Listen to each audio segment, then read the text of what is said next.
நண்பர்களுக்கும் தோழர்களுக்கும் வணக்கம்.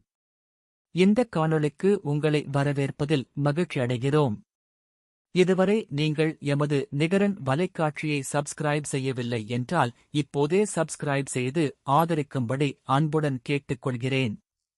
வாருங்கள் காணொளிக்குள் செல்லலாம்.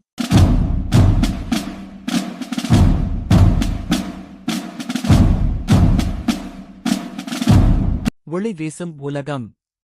உண்மையாக பார்க்கும்போது மனிதன் எப்போது இன்பமாய் இருக்கிறான்? தான் விரும்புவதை அடையும் போதுதான். உணர்ச்சி அனுபவத்தின் ஆற்றல் விருப்பத்தின் ஆற்றலை சார்ந்திருக்கிறது.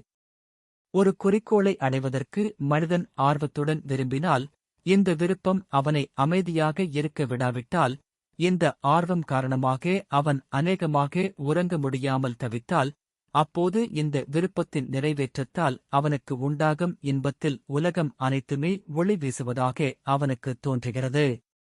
அவன் காலடியில் நிலம் பாட்டு இசைக்கிறது. குறிக்கோள் இன்னும் அடையப்படவில்லை என்றாலும் பரவாயில்லை. மனிதன் அதை ஆர்வத்துடன் விரும்புவதுதான், அதே கனவாக இருப்பதும், அந்தக் கனவால் முற்றுமாக ஆட்கொள்ளப்படுவதும்தான் முக்கியமானது. அப்போது மனிதன் தன் திறமைகளை முழுமையாகச் செயலில் காட்டுகிறான், எல்லா தடைகளுடனும் ஆவேசமாகப் போராடுகிறான். முன்னே வைக்கும் ஒவ்வொரு அடியும் இன்ப அலையில் அவனை முழுக்காட்டுகிறது. ஒவ்வொரு தோல்வியும் சாட்டையடி போல சுளீரென்று உரைக்கிறது. மனிதன் துன்பமும் மகிழ்ச்சியும் அடைகிறான், அழுகிறான், சிரிக்கிறான். மனிதன் வாழ்கிறான். இத்தகைய உளமார்ந்த விருப்பங்கள் இல்லாத மனிதன் இரங்கத்தக்கவன். வாழ்க்கை ஊற்றுக்கள் அவனுக்கு அடைபட்டு விடுகின்றன. வாழ்க்கை நீரைப் பெற அவனுக்கு இடம் இருப்பதில்லை.